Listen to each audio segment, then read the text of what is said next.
Anime is really recognizable. For the most part, when you look at an image, you can tell immediately if it's from an anime or just an illustration. So that's kind of what I wanted to try to do, is I'm taking 3 VTubers and turning them into anime reaction GIFs. Even though animation styles can be pretty broad, it's really easy to clock when you're looking at a frame from an animation. And I think that's interesting because it's not just one thing that causes that recognition. It's not always big eyes or colorful hair or one specific art style. It's usually a bunch of very deliberate choices working together that make an image feel like it came from animations instead of just anime-inspired art. I want these to look like someone took a screen recording of an anime for themselves and is using them for reactions. I'm hoping to make it difficult to tell that they're not from anime, and if someone sees one and asks, "What anime?" I will be pleased and satisfied. For picking the VTubers, I wanted to do 1 larger creator and 2 smaller ones. I also wanted to pick models that gave me different things to work with, not just different colors or hairstyles, but different overall vibes. Because the reaction itself has to fit the character too. I didn't want to make everyone do the exact same expression and pretend it counted. First, I picked Shy Lily. I really like her twin tails model. It has a lot of personality without being overly complicated, and I feel like it translates really nicely into an anime kind of design. For her reaction, I went with this little heart expression because I think she does cutesy really well.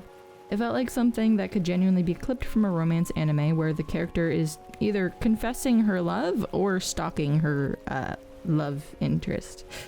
I think this one turned out pretty good. I did realize I struggle a little with creating the same shapes that anime does. I have a tendency to make things more complicated than they need to be. I add too many little details to hair, and I think I shade too much sometimes. Anime can be really detailed, obviously, but the shapes are usually still very intentional and easy to read. They're not just detailed for the sake of being detailed. The frame has to be animated, so overcomplicating it makes it more difficult and time-consuming for the animators. I did manage to simplify my art more than normal, and I still think it looks like my art, probably, but it feels closer to an illustration instead of a reaction GIF in my opinion. I'm still happy with this one though.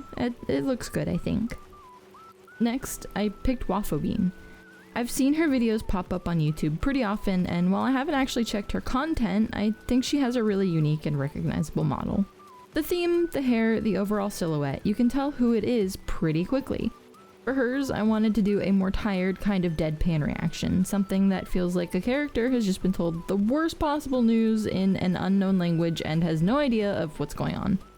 I struggled a lot with the eyes on this one, especially trying to make them look more anime. I feel like eyes are the thing that really matter when it comes to something like this. I did my best to make them more anime, but I think they're pretty aggressively my style. I think I did pretty good overall though. Her clothing and hair are already pretty simple, so I didn't have to worry about that looking like anime. It already does. For the last one, I actually decided to reanimate an old GIF emote I had of my own instead. I was starting to run out of time, so I went with something I already had a base image for. I wasn't really happy with the range of motion the original had. It technically was animated, but the movement was minimal and wasn't readable at a small size.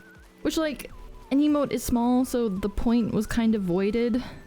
I think my model is really cute and pretty recognizable, but I'm also kind of lazy when it comes to the hood.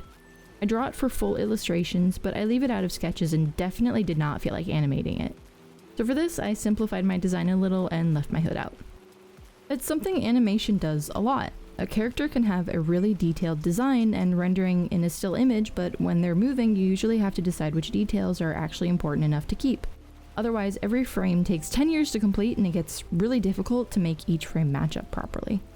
I wanted this one to have more actual movement and personality, so simplifying it gave me more room to focus on the expression and the motion instead of fighting my hood the entire time.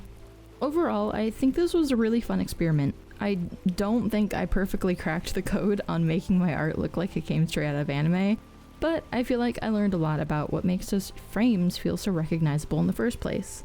It's less about copying one art style exactly, and more about simplifying your shapes, being intentional with expressions, and making sure every little detail is there for a reason.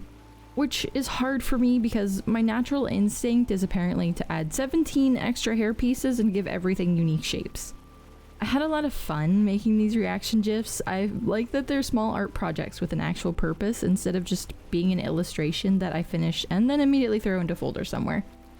And honestly, I've been trying to get back into art more lately, so this was a really nice way to do that. It let me experiment with something new, make some cute little animations, and remember that art can just be fun. I even opened commissions for this type of GIF, and I'm hoping someone might want one in the future so I can make some more of them. Hopefully, at least one person sees one of these and asks what anime it's from. That is the end goal.